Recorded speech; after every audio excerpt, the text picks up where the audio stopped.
What if I told you that one of the most bizarre, terrifying, and deeply unhinged villains in the entire Devil May Cry universe didn't start out as some high-ranking underworld warlord? What if he was actually just a nerdy college professor who completely lost his mind after a bad day at the train tracks? Seriously! Welcome back to your nerdy show. I'm your host, Spoiler Master. Today, we are diving deep into the absolute madness that is the origins and anatomy of Jester, specifically the version we get to see in the Netflix Devil May Cry series.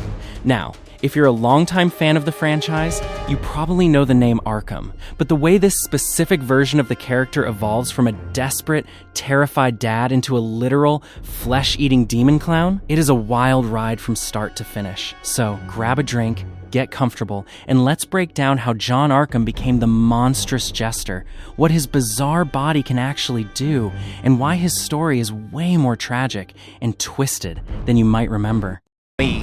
Our protector, our champion, our winner! The professor's nightmare. Before he was wearing a neon-colored fool's cap and bouncing off walls, this guy was just John Arkham. Imagine your typical, everyday college professor. John was a brilliant guy, super intelligent, and his specific area of research? Alternate worlds. Which, let's be honest, already sounds like a recipe for getting into trouble in a universe like Devil May Cry. But initially, he wasn't looking for dark power. He was a family man. He was married to a woman named Kalina Ann, and they had a little daughter named Mary Ann. But then, everything changed because of one absolutely horrifying night. Here's how the story goes. John and his family are walking home after catching a movie.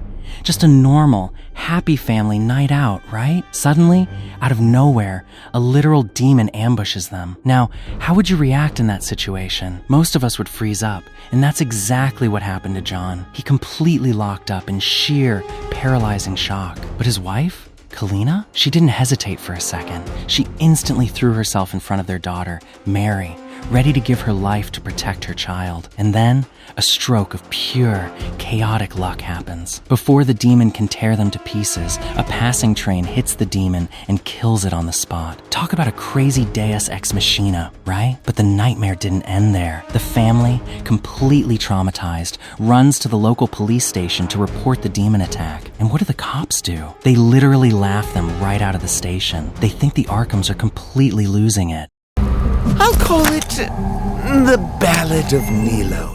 The obsession takes over. Now, this is the exact moment where John's mind begins to fracture. He couldn't let it go. And honestly, can you blame him? On one hand, seeing a real demon proved that all his academic research into alternate worlds was 100% correct. He wasn't crazy. But on the other hand, he was absolutely consumed by guilt and self-loathing. He kept looking at his wife, who had the courage to stand up and protect their daughter. And then he looked at himself, the guy who froze like a deer in headlights. He felt incredibly weak, and that feeling of weakness is a dangerous thing. John started repeating a phrase like a mantra. I need to find a way to give myself power, real power, so that I can protect this family. It's kind of tragic when you think about it, right? His initial motivation came from a place of love and a desire to protect. But human psychology is a fragile thing, and John's desire for protection quickly warped into a full-blown, toxic obsession. He completely abandoned his teaching job. He locked himself away in his study day and night. He totally shut out his wife and his daughter. I mean, imagine being Kalina or Mary, watching the man you love slowly disappear into a dark room, muttering to himself about monsters. And the physical toll? It was brutal.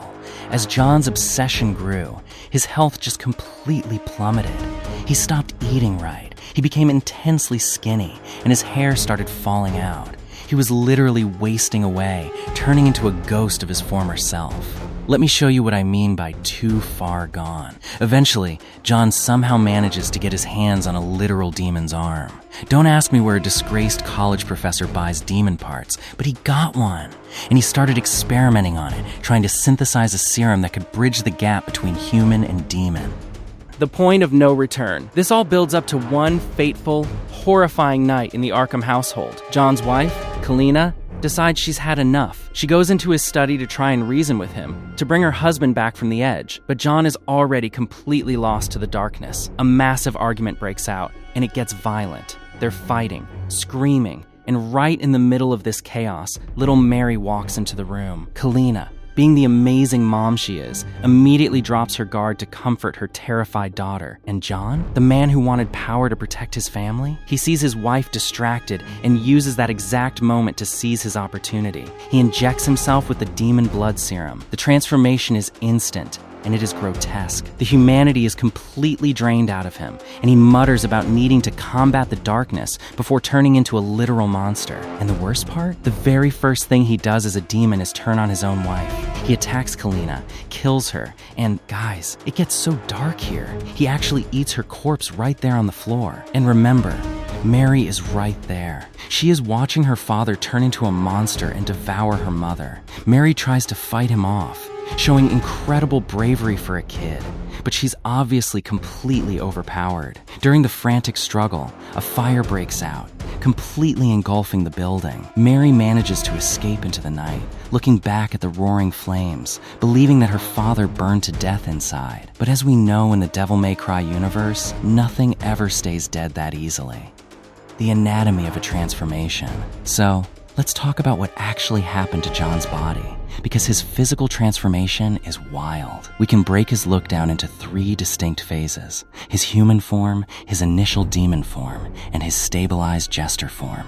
Originally, as a human, John was a pretty normal-looking guy. Tall, pale, blonde hair, dressed in a white collared shirt and a light brown cardigan with green accents. Very academic, very safe. But the moment that serum hits his veins, his whole anatomy warps. His skin turns a deathly, chalky white. His ears sprout into sharp points, and his teeth become razor-sharp fangs. His nose elongates into this long, menacing point, and whatever hair he had left completely vanishes. Right before he changes, he switches into an all-black outfit, making him look like a creature born entirely from shadows. But here is the crazy part. That wasn't even his final form. John survives the house fire and ends up working as a spy for a guy named Arius, leaking underworld intelligence as a high-ranking member of Mundus' army. And to blend into Mundus' court, his demonic anatomy stabilizes into the Jester we all know and love. Or loathe. As Jester, his body actually gets way more muscular and imposing, even though he hides it under a flamboyant outfit. He wears a black suit that perfectly blends a traditional medieval Jester with a theatrical Harlequin pattern. On his head, he's got a classic fool's cap with 2 long extensions, one bright red and one deep blue. And at the very tips of those extensions, instead of little brass bells, he's got bright orange human skulls. Talk about a fashion statement. He tops the look off with a flamboyant purple frill collar, has terrifyingly long, sharp fingernails, and carries around a mystical staff with a glowing green jewel embedded at the top. It's a perfect visual representation of his fractured mind. Loud, colorful, festive, but deeply, deeply sinister underneath. A fractured mind. Now, let's talk about his personality, because his psychological anatomy is just as twisted as his physical body. Before the serum, like we talked about, John genuinely cared for his family. His descent into villainy started because he felt inadequate. He wanted to be a protector, but his intellect became his own undoing. He convinced himself that his family's opinions didn't matter in the short term, believing that if he could just conquer the darkness, they would understand. But after the transformation, that original personality completely shattered. Right after injecting the serum, John was basically a mindless, rabid animal. He ate his wife without a single shred of remorse. The only thing that drove him away was a primal fear of the fire that broke out. He reacted wildly to it, driven by pure monster instinct. But once the demon blood fully bonded with his system and stabilized, John's mind rebuilt itself into something totally different. He became incredibly joking, carefree, and chaotic. He became the literal court jester for Mundus. He's so careless now that he'll casually blab about top-secret organizations like Ouroboros to Vergil, which is literally high treason in the underworld. He just doesn't care. He treats life like one big, twisted joke. Interestingly enough, though, he can still suppress this form. When he interacts with Arius, he takes on a partial, much smaller form where he acts incredibly timid and quiet. It's like he's wearing multiple layers of masks just to survive in a world of overpowered demons. Aren't bold. They're made. Powers and abilities. Alright, so what can this demon clown actually do in a fight? While he might not be throwing around world-ending energy blasts like Dante or Vergil, Jester's toolkit is incredibly unique and deceptive. First up, let's look at his supernatural powers. Jester has a knack for minor conjuration.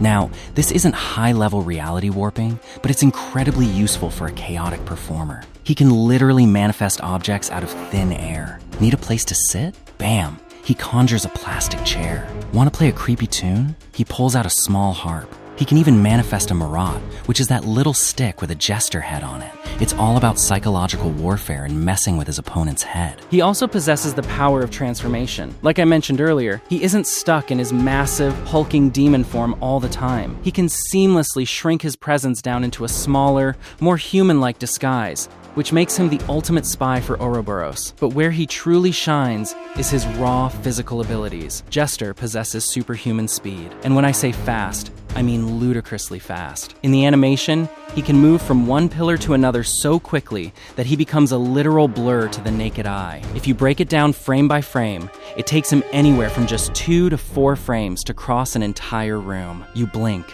and he's behind you. On top of that, he completely defies gravity with wall walking. He can effortlessly stick to walls and ceilings, bouncing around the environment like a hyperactive pinball, making him an absolute nightmare to try and pin down in a fight. Our nerdy thoughts. So why does the story of John Arkham, aka Jester, actually matter? Because at the end of the day, he is a living cautionary tale about what happens when you let fear and an obsession for power override your humanity. He started his journey wanting nothing more than to protect the people he loved. But by choosing the dark path of the underworld, he ended up destroying the very family he swore to save, transforming into a literal joke for a demon king. He wanted to be a hero, but he became the fool. What do you guys think about John Arkham's tragic and twisted origin story in the Netflix series? Do you prefer this version of the character, or do you like his video game counterpart better? Let me know down in the comments below. If you enjoyed this deep dive into the darker corners of the Devil May Cry lore, do me a huge favor and hit that like button and subscribe to the channel so you never miss an episode. Thanks so much for hanging out with me today, and I'll catch you guys in the next video. See ya! No, what the heck, I'll laugh anyway.